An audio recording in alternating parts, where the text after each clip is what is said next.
ప్రముఖ messaging app WhatsApp తమ యూజర్లకు మరో కొత్త ఫీచర్ను అందుబాటులోకి తీసుకువచ్చింది. స్టోరేజ్ మేనేజ్మెంట్ను మరింత సులభం చేయనుంది. ఈ ఫీచర్ ద్వారా యూజర్లు యాప్ సెట్టింగ్స్లోకి వెళ్లకుండా చాట్ విండో నుంచి తమ డివైస్ స్టోరేజ్ను చెక్ చేసుకోవచ్చు. అవసరమైతే క్లియర్ చేసుకోవచ్చు. దీంతో వాట్సాప్లో ఎక్కువ స్టోరేజ్ను ఆక్రమిస్తున్న ఫైల్స్ ఏవో త్వరగా గుర్తించి తొలగించే వీలుంటుంది. ప్రస్తుతం ఈ ఫీచర్ టెస్టింగ్ దశలో ఉందని వాట్సాప్ వెల్లడించింది. త్వరలో అందుబాటులోకి తీసుకువచ్చే అవకాశం ఉందని సమాచారం.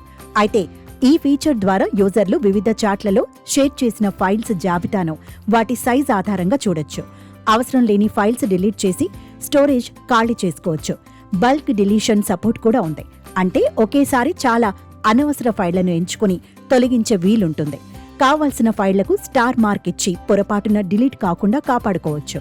అలాగే అవసరమైన ఫైళ్లను పిన్ చేసి స్టోరేజ్ స్క్రీన్ టాప్లో ఉంచుకునే సదుపాయాన్ని కూడా ఈ ఫీచర్తో అందుబాటులోకి రానుంది.